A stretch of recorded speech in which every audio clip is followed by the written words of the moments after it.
നമസ്കാരം മക്കളെ, നമുക്ക് പഠിക്കാം.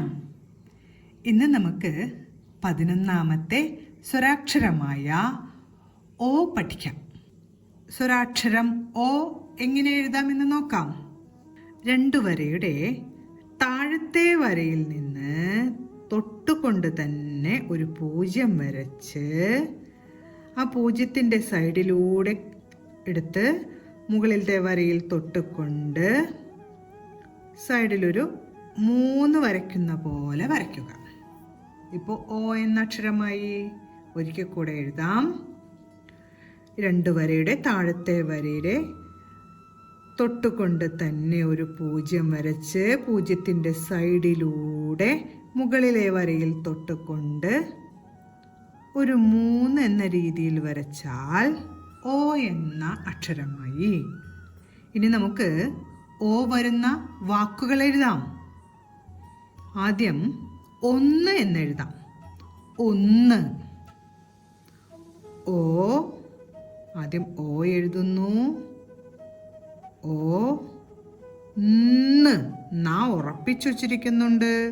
അതുകൊണ്ട് നായുടെ കൂട്ടക്ഷരം എഴുതി ചന്ദ്രക്കലയിട്ടു. 1. അടുത്ത് നമുക്ക് ഒച്ച് എന്നെഴുതാം. ഒച്ച്. ഓ എഴുതി ചായുടെ കൂട്ടക്ഷരം എഴുതണം. ച. ഓ ഛ് എന്നാവാനായിട്ട് ചന്ദ്രക്കുല കൂടെ ചേർത്തു. ഒച്ച്. അടുത്ത് നമുക്ക് ഒട്ടകം എന്നെഴുതാം. ഒട്ടകം.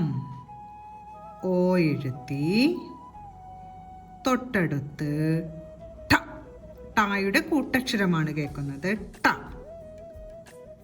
ആദ്യം ടാ എഴുതി അതിനെ കൂട്ടക്ഷരമാക്കി. ഓ ട കം. എഴുതി കം എന്നാവാൻ എന്താ വേണ്ടത്? അമ്മിന്റെ ചിഹ്നം. ഒട്ടകം. അപ്പൊ ഇന്ന് നമ്മൾ ഓ എന്ന സ്വരാക്ഷരമാണ് പഠിച്ചത്. ഓ എന്ന സ്വരാക്ഷരം 11ാമത്തെ അക്ഷരമാണ്. സ്വരാക്ഷരങ്ങളിൽ 11ാമത്തെ അക്ഷരമാണ്.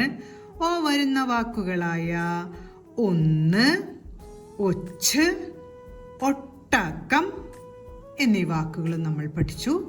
ഇന്ന് പഠിച്ച ഓ എന്ന അക്ഷരവും ഈ വാക്കുകളും ഓ വരുന്ന ഈ വാക്കുകളും പറഞ്ഞുകൊണ്ട് എഴുതി പഠിക്കാൻ ശ്രമിക്കണം.